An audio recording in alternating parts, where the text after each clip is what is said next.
शिवसेना चिन्ह आणि नावासंदर्भात सुप्रीम कोर्टात आज पुन्हा एकदा उद्धव ठाकरेंच्या वतीने ज्येष्ठ वकील कपिल सिब्बल यांनी युक्तिवाद केला. कपिल सिब्बल यांनी युक्तिवाद संपल्यानंतर उद्या पुन्हा आपल्याला बाजू मांडण्याची संधी द्यावी अशी विनंती केली. दरम्यान आज कपिल सिब्बल यांना उशीर झाल्याने सुनावणी उशिरा सुरू झाली. आज झालेल्या युक्तिवादानंतर ठाकरेंच्या शिवसेनेच्या नेत्यांनी आपण समाधानी असल्याचं सांगितलंय. खरी शिवसेना ठरली. सुप्रीम कोर्ट ऐतिहासिक निर्णय देण्याच्या तयारीत.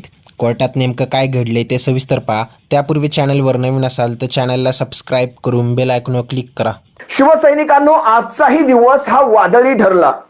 कपिल सिब्बल यांचा युक्तिवाद ज्यावेळेस मी पाहत होतो, कपिल सिब्बल यांचा युक्तिवाद हा मला आजवरच्या 3ही दिवसांपेक्षा आजवरचा त्यांचा हा युक्तिवाद मला सर्वात वादळी वाटला. आता सगळ्यात प्रथम एक लक्षात घ्या, मुख्य नेते या पदाची अमेंडमेंट शिवसेनेच्या कुठल्या घटनेमध्ये मुख्य नेते हे पद होतं? बघा, 99ची घटना मानताय, त्याच्यात मुख्य नेते पद नाही. 18ची घटना तुम्हाला मान्य नाही, पण त्याच्यामध्ये पक्षप्रमुख हे पद आहे. कारण घटनेमध्ये शिवसेनेच्या घटनेमध्ये दुरुस्ती करण्यात आली होती. त्या दुरुस्तीचे सारे दस्तावेज, त्या दुरुस्तीचे सारे एक्नॉलेजमेंट, त्या दुरुस्तीचे सारे पुरावे इलेक्शन कमिशनच्या ऑफिस पर्यंत पोहोचले होते. त्याच्या रितसर एक्नॉलेजमेंट आहेत आणि इलेक्शन कमिशनच्या वेब पोर्टलवर आजच्या घडीला ते सारे पुरावे ऑन रेकॉर्ड आहेत.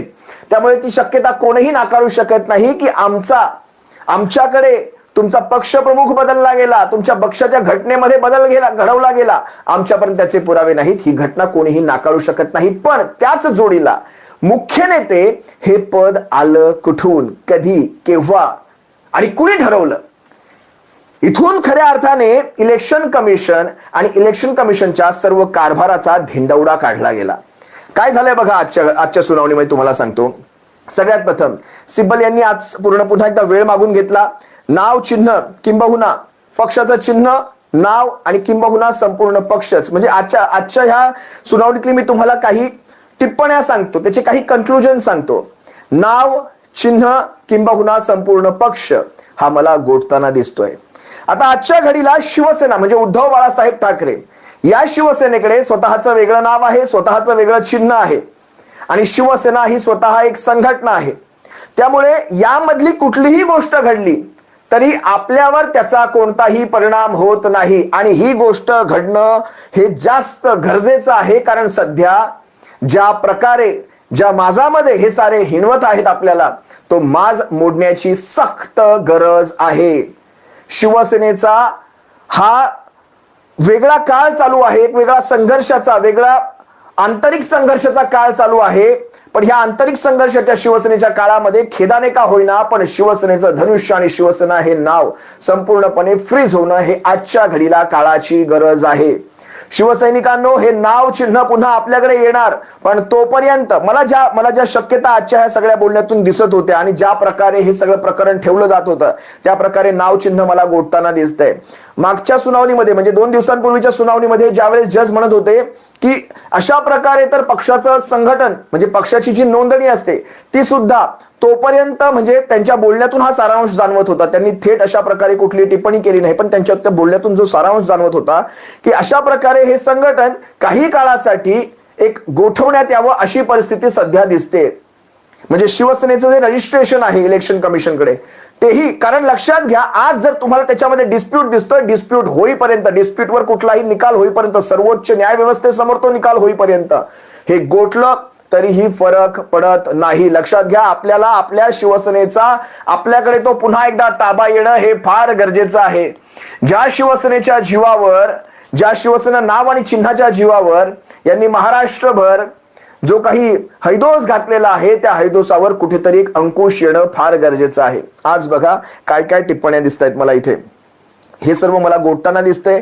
मुख्य म्हणजे रेग्युलर ही सुनावणी होते हे सगळ्यात जास्त महत्वाचं आहे. आजच्या सुनावणीमध्ये विधानसभेचे अध्यक्ष असतील आणि राज्यपाल असतील, त्यानंतर निवडणूक आयोग असतील, या तिघांनाही कपिल सिब्बल यांच्याकडनं घेरण्याचा प्रयत्न झाला. एकनाथ शिंदेचे आमदार हे डिस्क्वालिफाय होतील इथपर्यंत, म्हणजे जे आता बघा तुम्हाला हे प्रकरण पहिलं सांगतो मी. एकनाथ शिंदेचे आमदार हे डिस्क्वालिफिकेशन, आता तुम्ही म्हणाल आमदारांची टर्म केव्हाच संपलेली आहे, आता ह्या आमदारांचं डिस्क्वालिफिकेशन घेऊन करणार काय? आत्ताच्या त्यांच्या निवडून आलेल्या आमदारांना, समजा उदय सामंत घ्या, समजा दादा भुसे घ्या, किंवा समजा संजय राठोड घ्या, या तिघांच्या स्वाक्षऱ्या होत्या. एकनाथ शिंदेची ज्या वेळेस गटनेते पदावरून गच्छंती करण्यात आली होती त्यावेळेस या तिघांच्या सिग्नेचर या स्वाक्षऱ्या होत्या. आता जर हे तिघेही समोरच्या पक्षात गेलेले आहेत, लक्षात घ्या, तुम्हाला एक क्रोनॉलॉजी समजून घ्या. आता ह्या सगळ्या गोष्टींचा आता आपल्याला उपयोग काय? ह्या सगळ्या गोष्टी दाखवून आपण काय करणार? उलट आपण आपल्या पायावर कुऱ्हाड मारून घेतोय का? अजिबात नाही.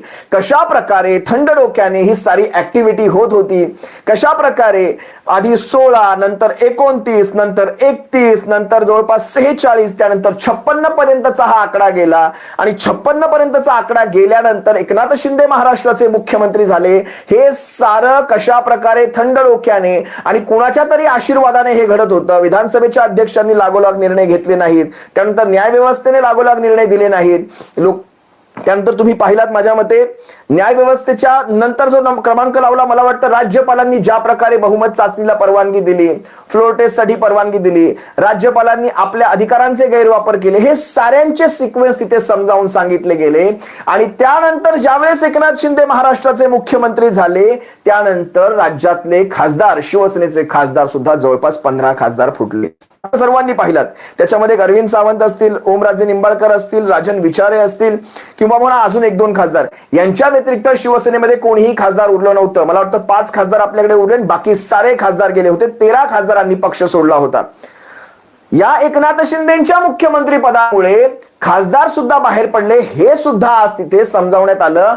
आमच्यावर कशा प्रकारे हा ठरवून अन्याय झालेला आहे हे कपिल सिब्बल यांच्याकडनं प्रत्येक वाक्यामध्ये अधोरेखित करण्यात येत होतं. पुढे ऐका, एकनाथ शिंदेचे आमदार हे डिस्क्वालिफाय होणार, ही केस अकॅडमिक असणार. आता तुम्ही म्हणाल या अकॅडमिकचा आपल्याला काय उपयोग? आपल्याला उपयोग आहे.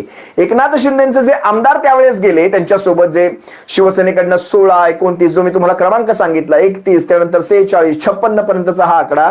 पण सुरुवातीची जी डिस्क्वालिफिकेशन आहे ती 16 जणांच्या विरोधातली आहे. आणि हे 16 जण जर आजही अपात्र होतात, भले रेट्रोस्पेक्टिव्ह निर्णय लागणार नाही, पण हा निर्णय भविष्यात, म्हणजे त्यावेळेस झालेल्या निर्णयाचा भविष्यातल्या निर्णयावर ज्या ज्या गोष्टी घडणार त्याच्यावर ह्या रेफरन्सचा उपयोग होणार.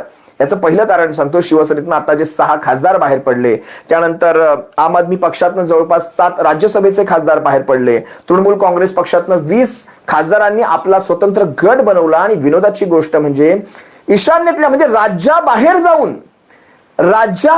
जाऊन त्यांनी ईशान्य भारतातल्या एका पक्षामध्ये स्वतःला मर्ज केलं. आणि ईशान्य भारतात जाऊन त्या पक्षाचा एकही लोकप्रतिनिधी लोकसभेत नसताना त्या पक्षाचं प्रतिनिधित्व आता ते लोकसभेत करतात.